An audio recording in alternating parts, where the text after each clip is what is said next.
Don't know if anybody will join, but thought I'd do a live. Just see if anybody's out there who wants to join. Do a little Q&A or something.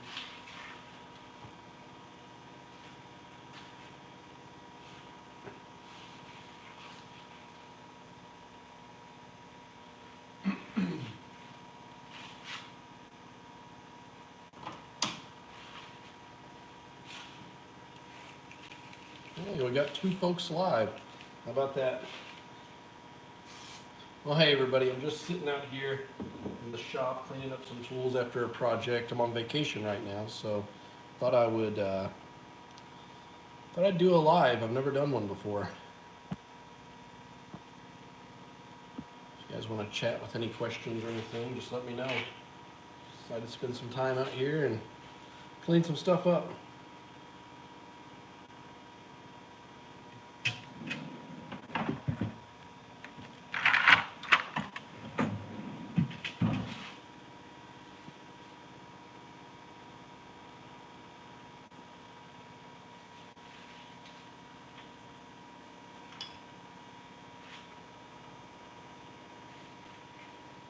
Hey Peter, how's it going?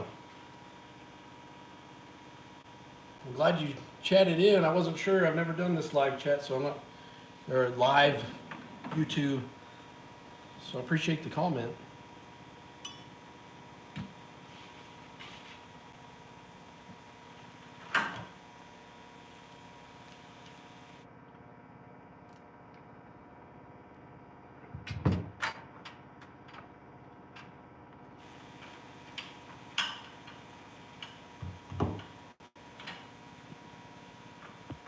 Been working on a Duramax. It's had some problems. I haven't done many videos here lately, but I had to replace the fuel sending unit on it as it had went out. It was quite a job, a dirty job at that, so it's time to clean everything up.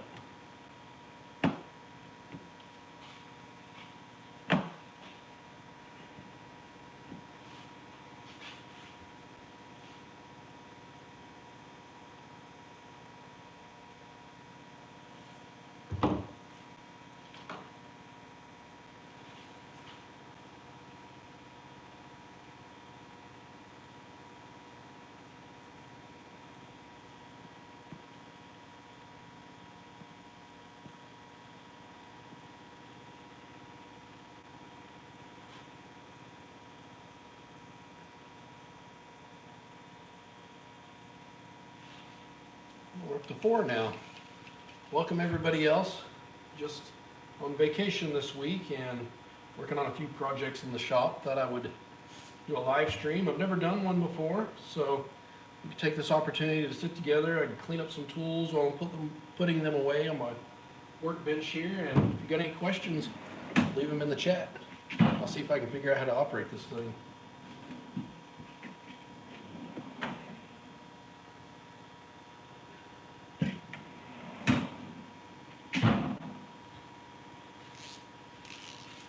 Now we're up to 6.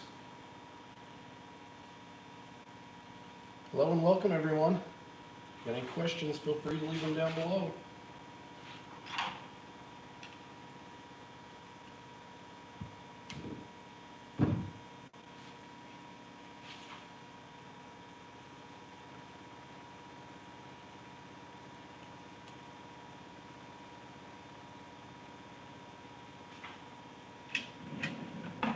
Took a little vacation from work, so I'm staying up a little bit later tonight.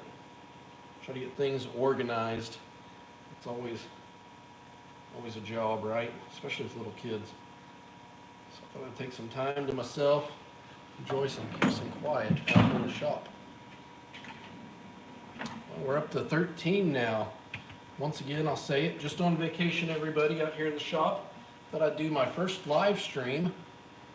If you got any questions, just want to talk, leave it down below.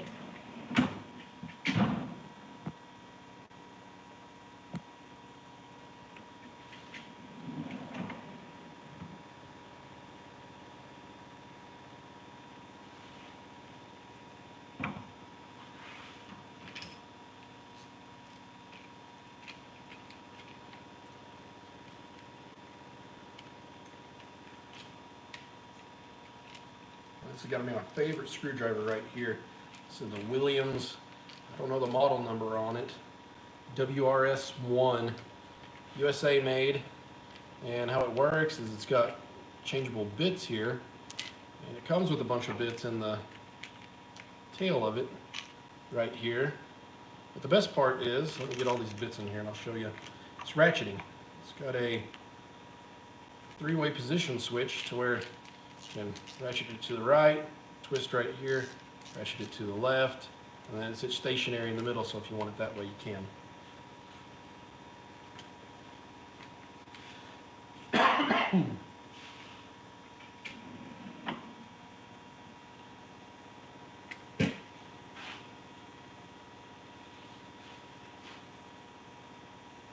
Cleaning my tools with Ballastol, however you say it.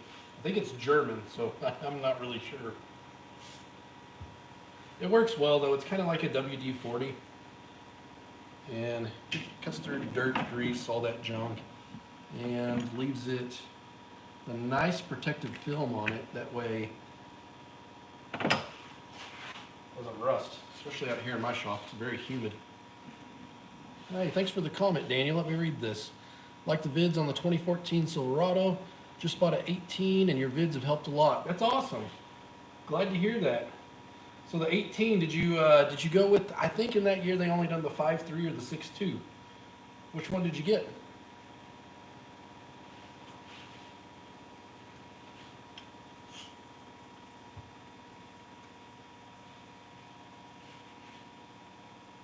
The 5.3. 6L80E. That's awesome. You know, I like the 5.3. The 6.2 is great too, but the 5.3, I just have always liked it, I guess, because that's what my dad's truck had in it, and that's what it, you know, ever since 2000 they've put in these things. And you can run E85 if you can find it. It's pretty tough for me to find around here. There aren't really any stations that carry it. I have to go to Northwest Arkansas for that. Has it been good for you so far? Any problems?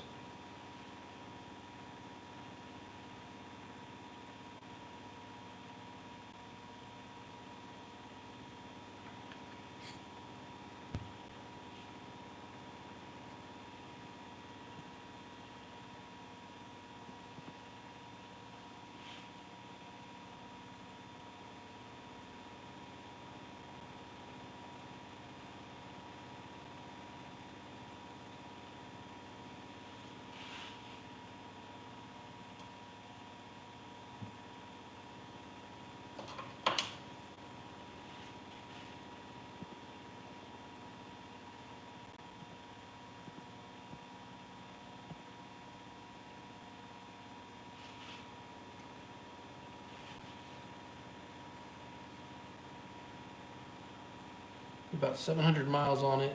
Drop the Chans pan and filter. I'm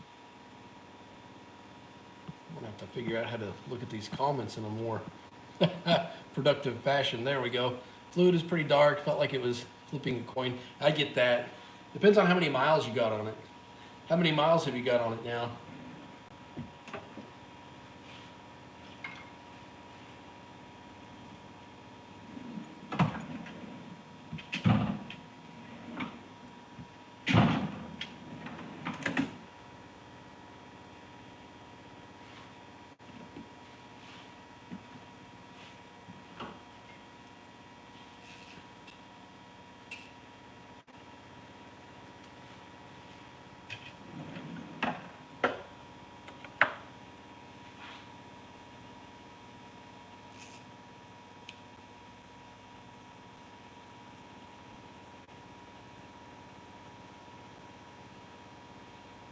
Oh,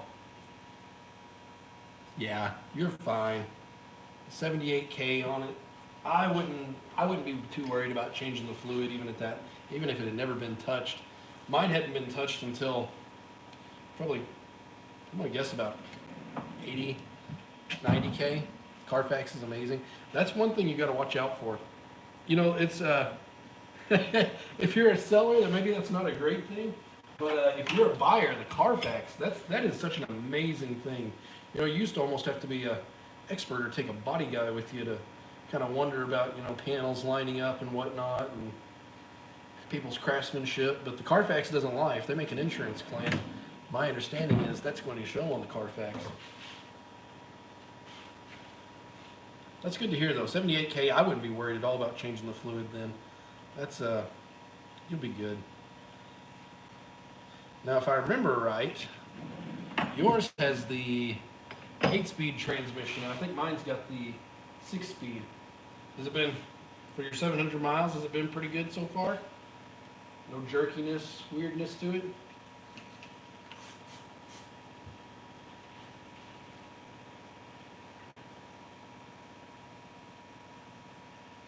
And for those of you that may just be joining, taking some time off work, I'm on vacation, so had a few projects around here in the shop, and I've gotten behind on cleaning some stuff and whatnot, so thought I'd invite you all out, and if you got any questions or just want to talk, leave your comments down there.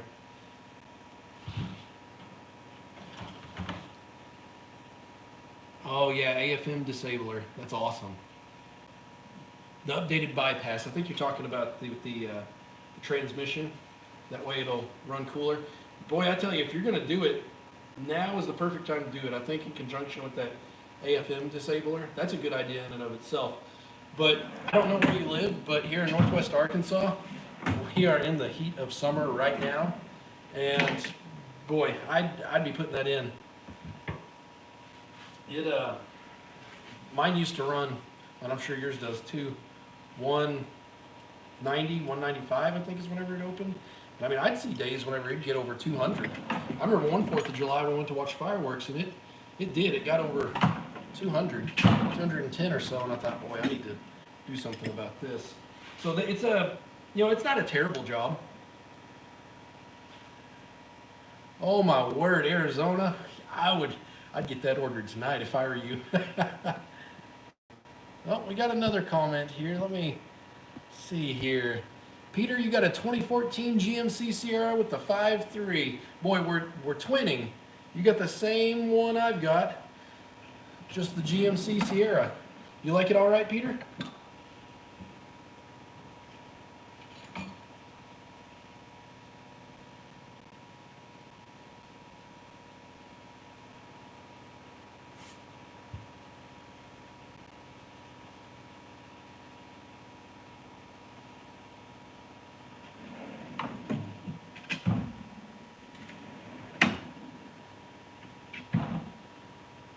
$112 for the bad update.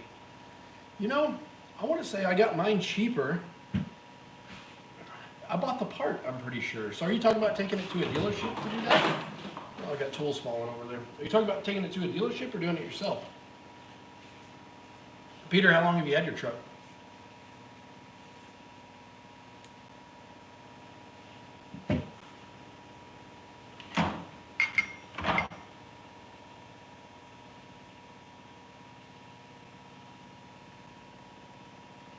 Yes, I would say the thermostat upgrade is absolutely something necessary. If you plan on keeping the truck for a long time, absolutely necessary. I mean, GM did a bulletin about it, so it's pretty worthwhile. Just buy the part from 112 to myself. Yeah, I do not regret doing that at all. I still flip through my pages sometime and see that it stays 150, but here in the Ozarks, climbing hills and whatnot, going down them and whatnot, that can it can get over that 150 mark, but it stays a lot cooler than when it used to open at that 195. Oh, my stuff is filthy here, climbing under that Duramax.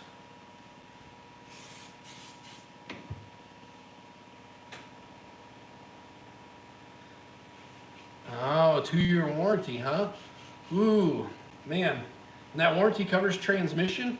If it covered transmission, boy, that's a tough call because I don't know what to tell you on that one. Because if it goes out a day after that, I might do it like a year and a half in. Transmission and motor, I'd probably wait closer to the 2-year mark to do it then. If it were me.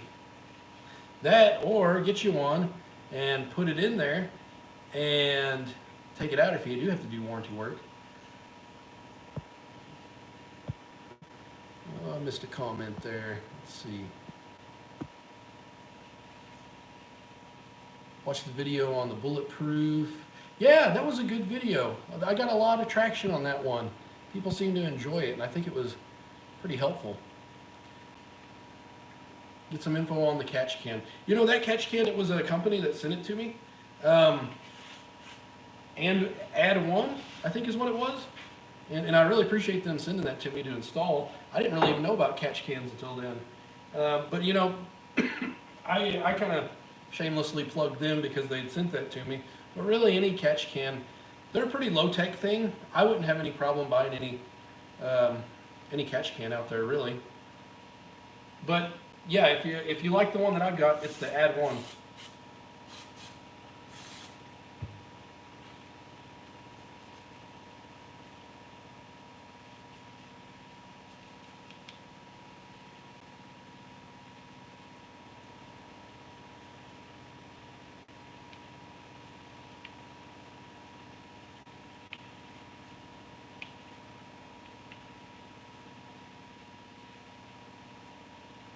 I'll tell you, this little 3/8 Milwaukee here, I've got the, what is this, the 4.0 battery on it, 3/8, and I used it to break bed bolts loose on my Duramax. That worked really, really well.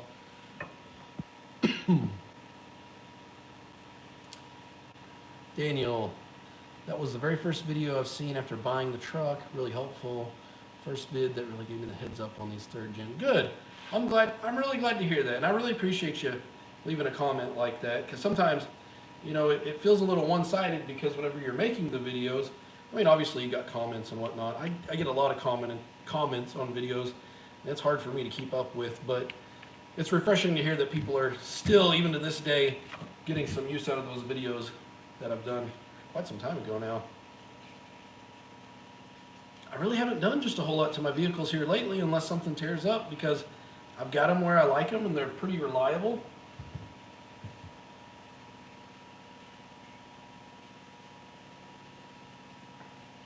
Check here, make sure I haven't missed any comments from anybody. Range AFM, sometimes, you know, second, I feel that, and I don't know what it is, man, but mine does that, especially I notice, like, if I'm going down a hill and I start going up and I give it gas, boy, it'll just clunk, and it shifts hard, and it kind of makes you think, holy crap, what just happened? But I haven't suffered any issues from that. And I've talked to other people that say the same thing, so I don't guess I'm terribly worried about it. It's just how it shifts. It's a little undesirable, but I feel you on that. It's kind of spooky, isn't it? And good for you having that range on there. I probably ought to do something on mine. I still don't have a range or anything like that, but it runs fine and it still goes 100. I think I've got 151K miles on it now.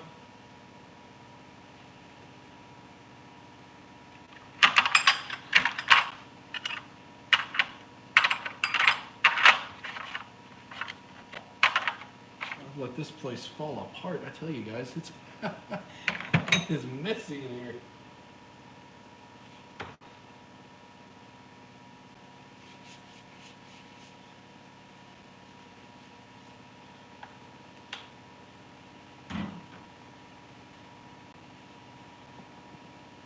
I'll just say again real quick, for those of you that may be joining us, thanks for joining us. On vacation this week, had a few projects in the shop I've been working on. The fan's in bed, so I thought I'd do my first live. Please, if you would like, leave any comments, questions. Just treat it as you're sitting in the shop with me, and we're just kicking it.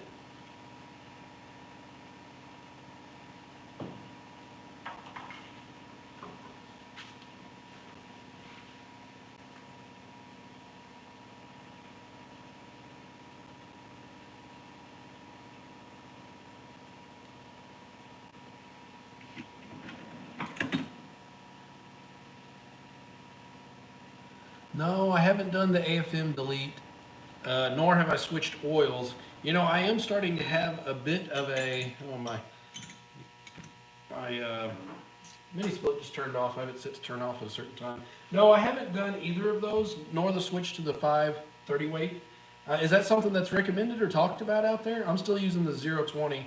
It's maybe not a terrible idea because I am starting to use some oil. I've switched over to high mileage oil since making a few videos because I am using oil. And I don't know if it's with some of my, you know, I did a video on the valve covers, changed those out, and it doesn't consume near as much oil, but still does a little bit.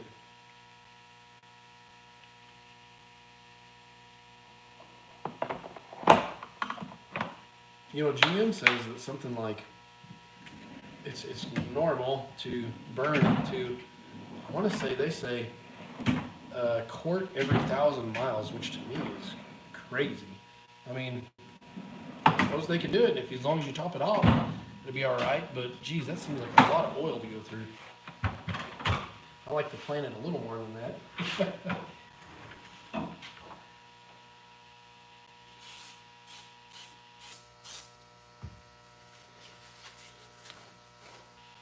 Turn that mini split back on.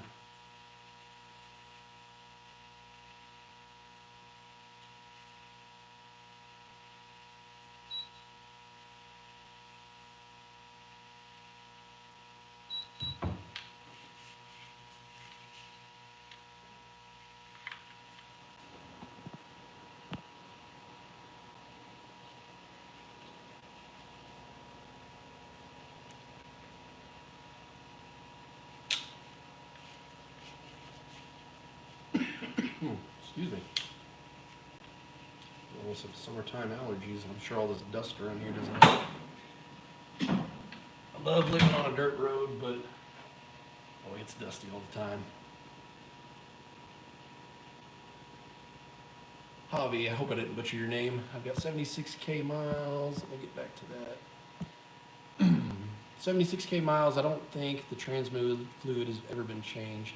Do you think I should do that? Absolutely. Absolutely, I would. I want to read back and see.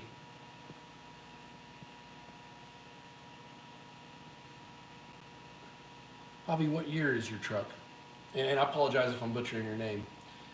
76K miles, though, I would do it because I had probably 90 on mine whenever I did it, and when they run hot, it's not good on that fluid. You know, from everything I've kind of read and understood, and you know, you can kind of get into 2014. Okay, that's what I've got too. Absolutely, I would change it as long as it doesn't affect your warranty or anything like that. I would absolutely do that because that fluid, you know, my understanding, and maybe getting into conspiracy here, but I want to say that I've read several places that GM kind of did this based on, you know, Big Brother constantly pushing stronger and stronger regulations on getting better gas mileage, and that was their way of doing that, was to run that transmission fluid so hot. Well, you know, what are you going to squeeze a tenth of a mile, if that? I'd save the transmission. I'd go ahead and swap that fluid, and then from there I'd probably do it every 30-40K. You know, I think 45K is the normal interval, but I would do whatever severe is, especially depending on where you live. You know, here in the Ozarks, it's so hilly, going up and down hills and whatnot, that, and living on a dirt road, like I mentioned a lot, that that's what I do every 30-40K. It's not a whole lot of money. Transmission's very expensive. If you've ever had to do one on these trucks, it's very expensive. Gone are the days of $2,000-$3,000 transmission jobs.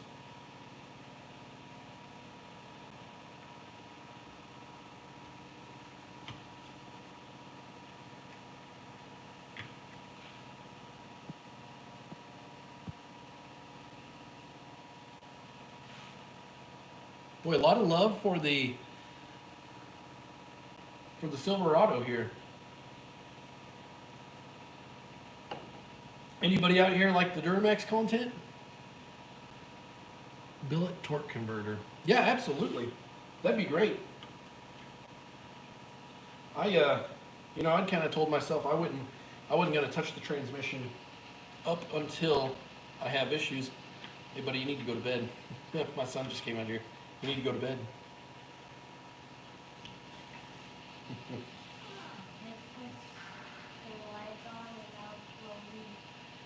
Oh, I know. I'm just out here. I'm just out here cleaning my tools. You too. See ya. Kearney Creek Farms just found your channel. Well, thank you. Thank you very much. With a name like that, now have you got some content as well? Kearney Creek Farms? And once again, I hope I'm not butchering your name there. Thanks for joining. Sorry, I kind of got interrupted there with that thought. Well, I'll have to check out your content. Thanks for checking this out. I'll go look you up. I was wondering if any of y'all here, we're talking a lot about the 2014 to 2018 Silverado. Any love for the Duramax out there? Those have got a special place in my heart. That was whenever I was in high school, that was the truck everybody wanted. You know, I felt like the previous generation, it was kind of, everybody wanted the square body, and then my generation just loves the classic Duramax. That's what I'm doing out here, cleaning these tools. I had to work on the Duramax this weekend, and it was a dirty job.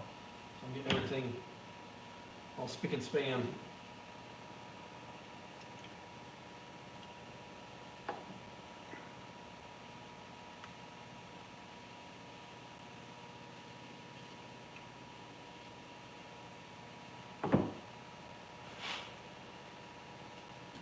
Just about got all my tools here. We'll stay on for just a bit longer though. Had to borrow some. I didn't have any fuel line removing tools, so I had to borrow those from my father, get them cleaned up. I feel like I've had to borrow those once or twice. I need to get my own set. Isn't there a saying like that? If you borrow it more than once or twice, you need to get it yourself. Oh, I missed a comment here. Let me get back to you. Bought a 2003 GMC Sierra 2500 with the 6 gas. Wanted the Duramax, but it was too much. You know, I understand that, but those 6.0 motors, I'm going to venture you've got it today, and if you don't have it, you probably still see it out there on the road. Those are just good, solid built trucks. Even with the 6.0, I don't have any problem with those. In fact, to be quite honest with you guys, if I were to go buy a new truck tomorrow, kid you not, I would buy. Just some of the stuff I've seen about the newer half tons, it scares me a little bit about the 6.2s kind of grenading themselves. I think they have some piston or rod issues. I'm not real caught up to date on that. But the diesels are so heavily regulated that I'm scared of those, the new ones, because they have so many emissions pieces that can go wrong on them. And if you got to take it to a shop, which it seems like anymore you do, very expensive to fix. If I were to buy a brand new truck, and I needed, you know, something to pull big trailers and whatnot, I would seriously consider the 6.6 gas. I really like that engine, honestly. You bought it brand new, and you got 135K on it. Wow, that's low mileage. That's something you can keep for the rest of your life. I absolutely would. You got any rust on it or anything? I know that's kind of that's the weak point, I feel like, of those trucks. If you're up north, they're bound to rust a little bit. Sorry, just putting some of my batteries up over here.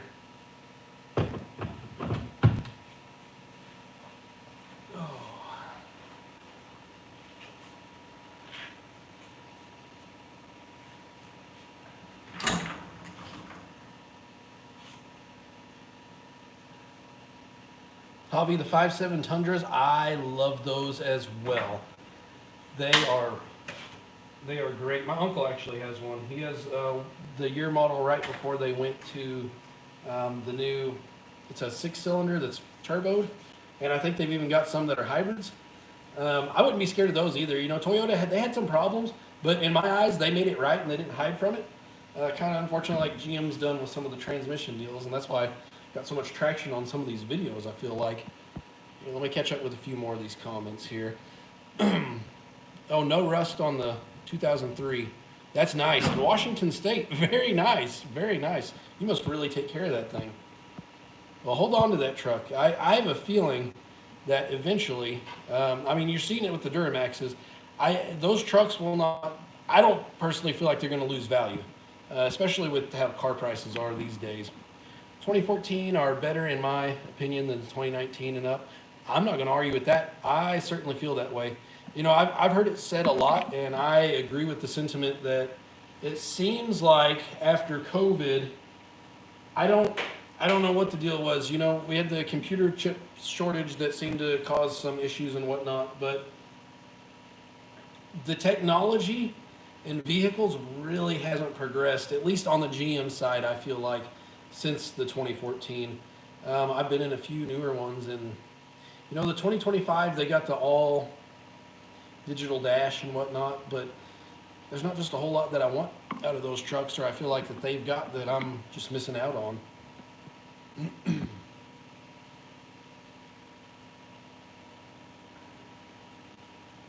Oh, I know. New trucks, 80K. Absolutely.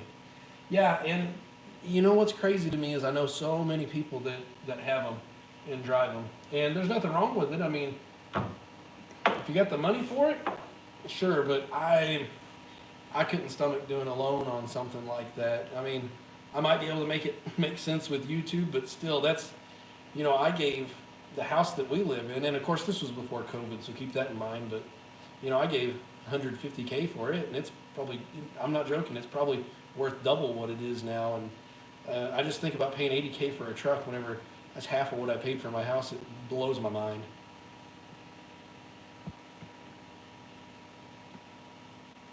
But people are doing it.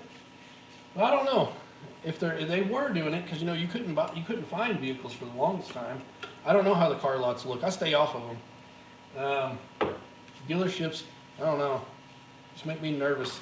Whenever I go look at a vehicle, I just want to go look at it myself, and you know, give me the keys so I can get in there and look at it. I don't need somebody pressuring me to do something or anything. So I'll do it on my time.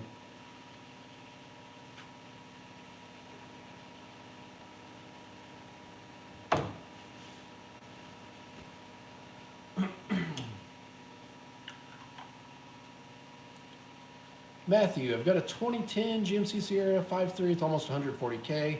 Think about putting speed engineering. 300s this summer. Oh, I missed the last part there. Technology. Runs like nothing. That's good to hear. Boy, you guys have got some low mileage trucks, you know it? You guys have multiple trucks that you're driving, or you just don't drive very much? Or, you know, I worked from home during the COVID era, and you know, I didn't drive my truck for a year or two, and I've still got 150K on mine. Good for you guys, though, keeping them low mileage.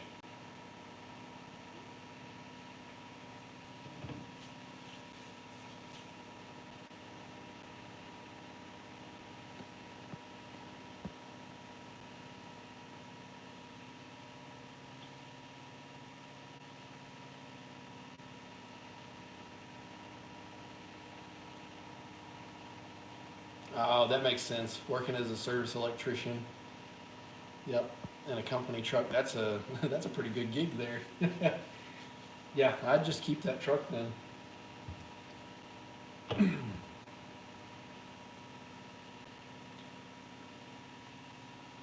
Well, you probably know a thing or two about mini splits. I had done a video installing a mini split on this shop, and 2002 Honda CRV.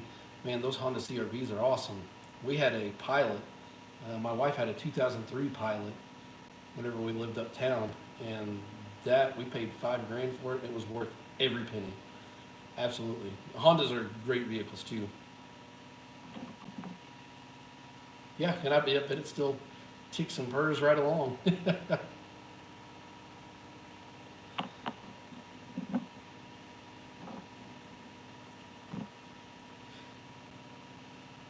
Oh, they absolutely are.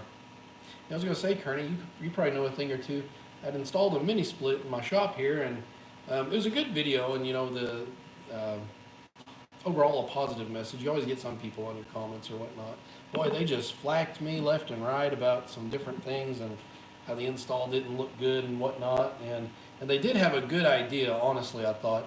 You know, it's a 110, 120. I'm not an electrician, but you know, it just plugs into a regular standard house outlet. But somebody was saying that to be to code, I may have to actually have like a fuse or a disconnect panel outside. I don't know if that's true or not, but I thought that's probably not a bad idea in case somebody did have to work on it. We got another comment here. Had any issues with your high country since you bought it? Oh, let me think. Issues? Nothing catastrophic. You know, the very first thing that happened for me was the condenser went out. I bought it over wintertime in February or March, and didn't know it, but the dealership, you know, it was kind of one of those things where they just get it in, they turn and burn it, and I don't know how good of an inspection they did on it. But summertime, taking some friends to dinner, AC wouldn't work, and so, you know, I kind of panicked. This was before I really started doing YouTube. Found out it was the condenser, so I had to do the condenser. The radiator, it leaks a little bit, but I put some stop leak in it. Didn't feel like it was necessary to throw anything else in. Everything else, though, for the most part, has been preventative maintenance. I threw a thermostat in it, but I don't feel like that's unexpected for any truck. I did, and I should have. I'm kind of kicking myself for not doing it. I did have the front end rebuilt a year or two ago. I just had a shop do it because it was convenient. You know, they're right across from my work, so took it over there. And they just did the normal stuff. You know, I had them do ball joints, tie rods. It needed a hub on one side, but once again, for 140, 150K, I don't feel like that's unreasonable. You probably have to do that with any truck.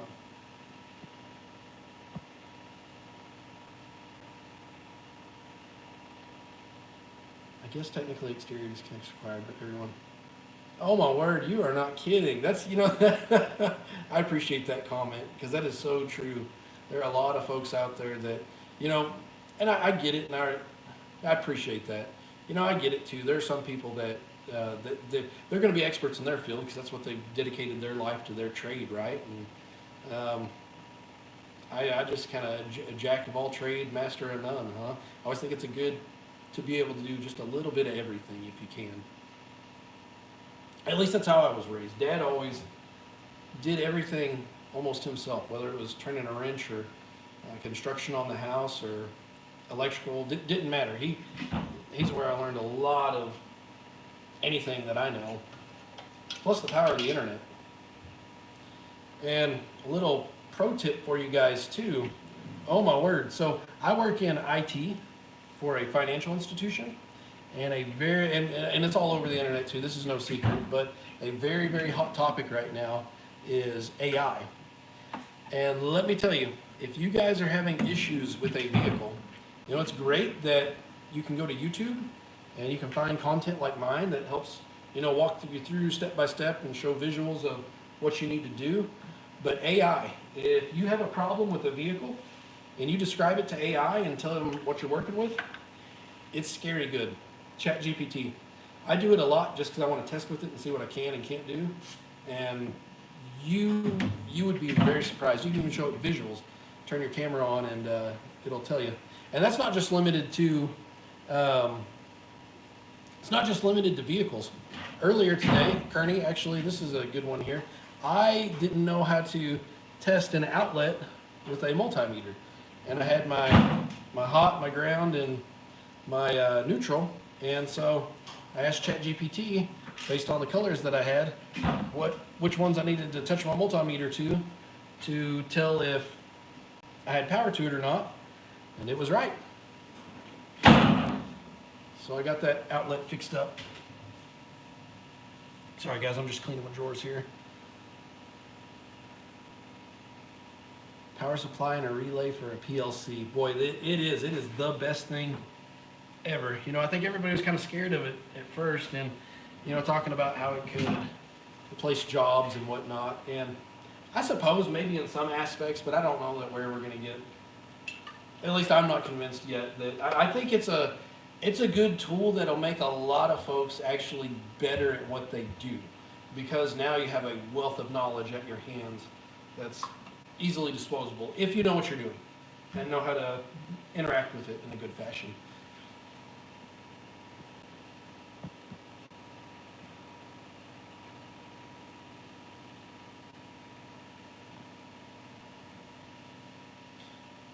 Kearney, I'm going to go ahead and look your channel up now so I don't forget once I get off here, because I'm going to have to get off before long and go shower up and go to bed.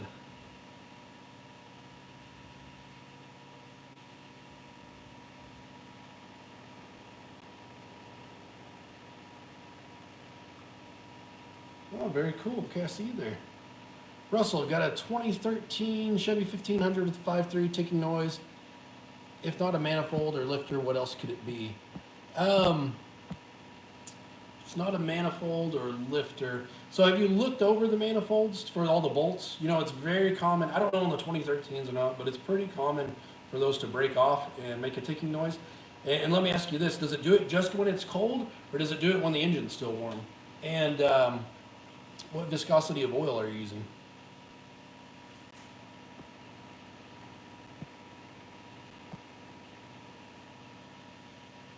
Oh, don't worry, Kearney.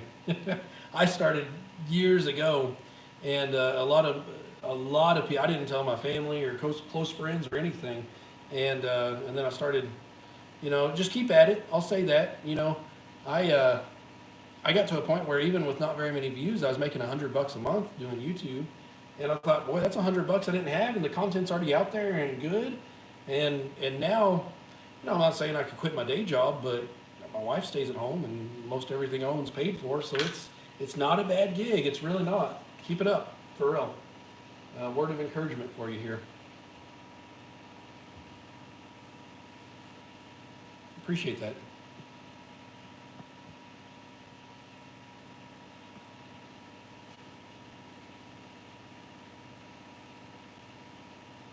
By the way, how's the quality of the stream as far as audio and visual? No breakup or anything? I'm pretty far from my house right now in my shop, and Wi-Fi's. Okay, I'm missing a few chats here. Let me get caught up, guys. Javi oil brand that I use on my 2014. I'll be completely honest with you. You know, there for a little while, I kind of thought that AMSOIL was the bee's knees, and it's a great oil. Do not get me wrong. I don't think there's anything wrong with it. But I am not in a oil snob, so to speak. If you really do your research and go look at Bob is the oil guy, that's a great forum where there's a lot of people on there way smarter than probably a lot of us on oils and whatnot, and they'll tell you that as long as it has the proper ratings, it's pretty solid. So, but if you're asking what kind of oil that I would go get, I run everything from, if you want a nice oil, the Pennzoil Ultra Platinum is a really good oil. Project Farm has a really good video on that. And but I also run SuperTech and Kirkland in mine, and I'd also run Mobil 1. Any of those. I wouldn't be scared to run about anything out there, to be honest with you. All right, let me get caught back up here. The manifolds look great. Okay, Russell, how about, is it still making it when it's cold? Oh, sorry, you got another comment there. You added an oil additive, and the ticking is consistent all the time, warm and cold. What's your oil pressure look like, Russell?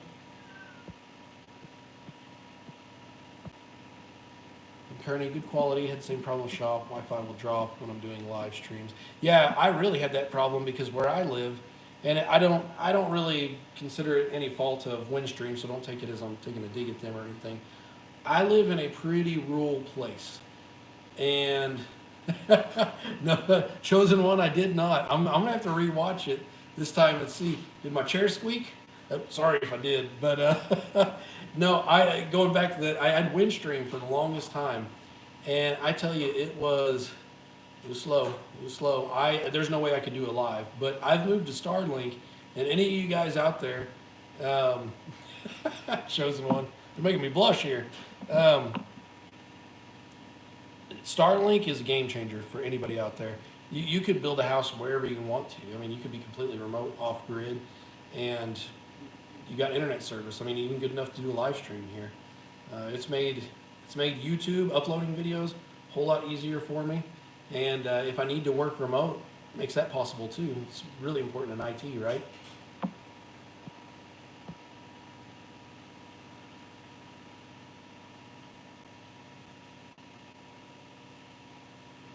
And also, Kearney, they make some Wi-Fi extenders. I'm gonna look it up real quick for you. I've used these actually at work before, and it's not some gimmicky thing that you plug in the wall. It extends the range. It's by Unify. Wi-Fi extender. I'm gonna look this up for you real quick.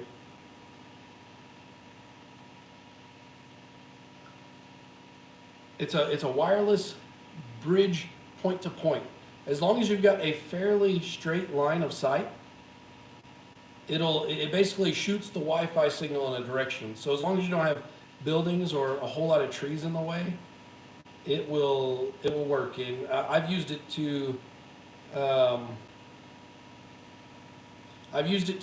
shoot it from an old location that we had at a bank that was completely across the street. Probably, I'd say it was every bit of 150 yards away.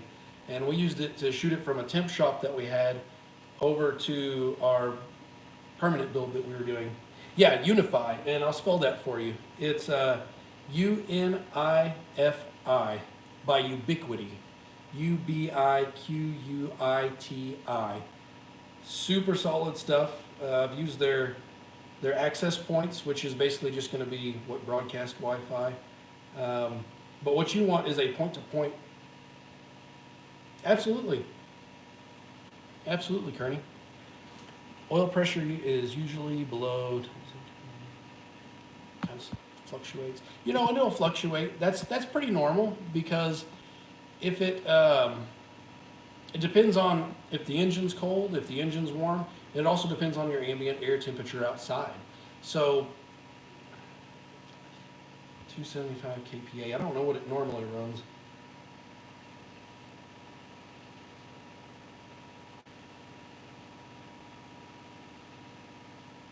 I'll do a little research while we're talking here.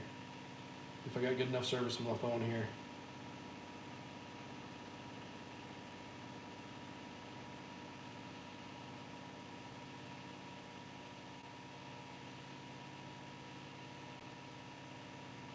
Just a quick search here. O-ring in the pickup tube will bake and not seal, causing the oil pump to cavitate. I have no clue if there's any truth to that. It's on Reddit. Going back, I don't know if you had caught it earlier, Russell, or not, but we were talking about ChatGPT. If you haven't used it, or some sort of AI, it's worth punching your question in there. It could probably give you some really good points. Just make sure to give it your year, the model, the engine you have, and tell it what you're running at and that you're hearing a ticking noise. Good question, Kearney. So I've got a iPad Pro, 11-inch. So I've got my iPad Pro here, and then I've got my phone here that you see me using. So the iPad has a little bit of a better Wi-Fi adapter in it. So it shoots a little bit longer range to the house, and that Starlink router is super impressive. I mean, we're probably 150 feet from it, and it's going through a steel garage door here. So it works pretty good. Vacation must be nice. So what I do is I do IT work for a small community bank.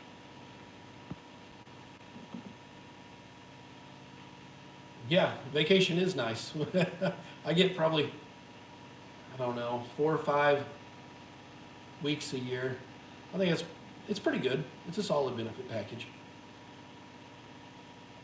But yeah, that's what I do outside full time of YouTube. You know, having a family, especially with my wife staying home, I've got to be able to supply insurance somehow and make sure that I'm contributing to some retirement one day. So YouTube is just kind of fun and on the side. Yeah, Kearney, that's no joke. You know, I will say this though.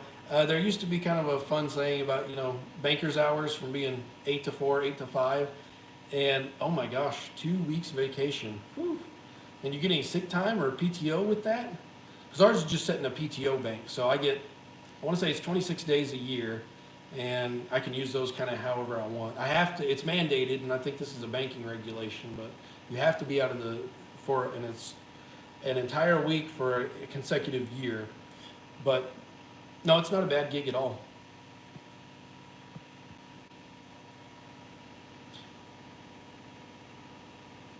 $80 PTO plus sick time. Yeah, at least you got the sick time there, right? You know, I always kind of tease people at work too, because there'll be days where, you know, I really enjoy being outside and working with my hands. You know, I mean, I think the videos reflect that, and, you know, I worked on my deck the past few days and whatnot.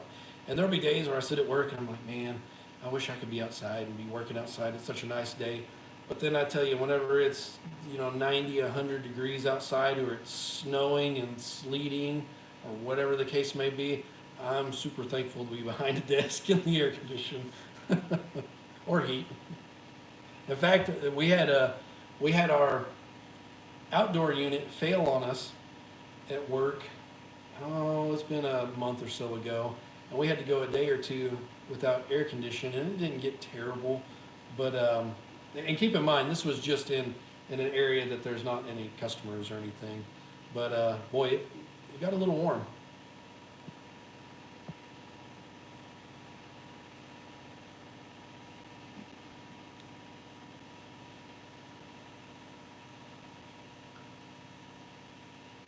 Yeah, I'm always interested to see. I might have to do some more of these live streams. I'm always interested to see what other trades or jobs that people are in whenever I interact with them on YouTube and whatnot. So I feel like IT is kind of an odd one for somebody that does some kind of mechanicking or do-it-yourself kind of content.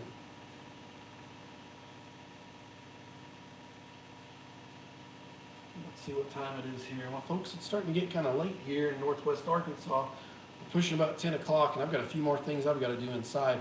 We'll stay on here for another 2-3 minutes. Just any last thoughts, any last questions before we conclude? And then also, just curious, you guys too, let me know, did you enjoy a live stream? If you did, then I'll try to make some time in the future to do these again, and maybe even more with a heads up instead of just randomly popping up on here. Yeah, I agree, Kearney. I think, whenever I first got into banking, I did it because I enjoyed financing and stocks and investments, things of that nature.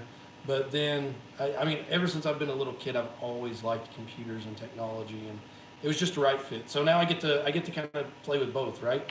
Kind of the financial world plus the IT world. So it worked out really well.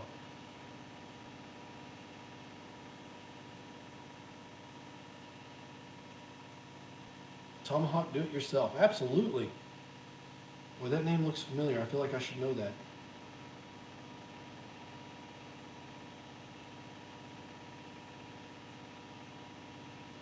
Kearney, I don't either.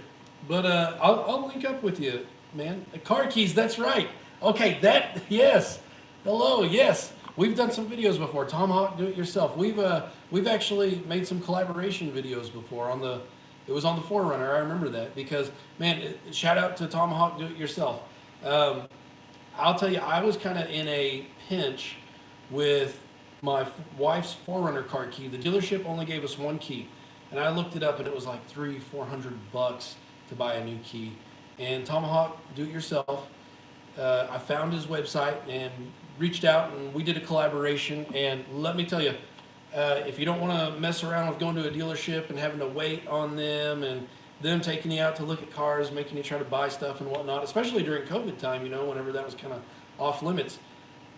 Super helpful. He helped me out, just shot everything over my way, looked on his website, found the exact key, sent me the equipment that I needed, kind of almost in a rental way, to program the key myself at home, and a prepaid shipping label, ship everything right back to him. So shout out Tomahawk. I'm glad you're doing well. Thanks for joining the stream. It's my first time here. I've never done one before.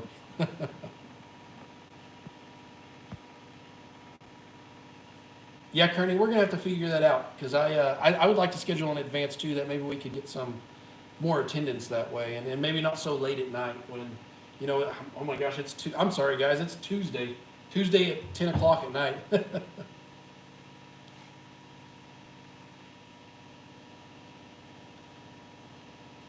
All right, just another minute or so for any last final thoughts or goodbyes. I agree, Kearney. You probably noticed me kind of stumbling over my words and whatnot, and sometimes I have to give speeches at work and whatnot, so I really try to catch myself from saying and or and kind of fumbling over my words. So I just need to slow down and relax a little bit. But I absolutely agree. Making videos can be a little bit nerve-wracking enough, especially I've had this happen a few times where I go out in public and somebody recognizes me, comes up, says hi or whatnot, and I'm kind of caught off guard because I'm just out there doing me and whatnot, and then somebody says, "Oh my gosh, I know you," and like Obviously, I want to be nice and whatnot, but it always still shocks me a little bit. All with time, I suppose. Do it enough and it'll become natural.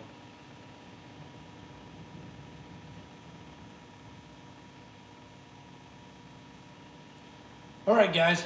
I think I'm going to wrap it up here. Hope you guys had fun. I definitely did. I think I'm going to do a few more of these just because it was fun just to hang out with everybody. And also, Kearney, nice to meet you as well. If you guys got any questions, I'll just leave this here at the end too. Excuse me. My email, hold on, I'm going to make sure I give you the right email. If you got any questions or want to link up for any collaborations or anything like that, my business email is dp, as in Dustin Paul, Turner 486@gmail.com. So if you got any questions, concerns, email me.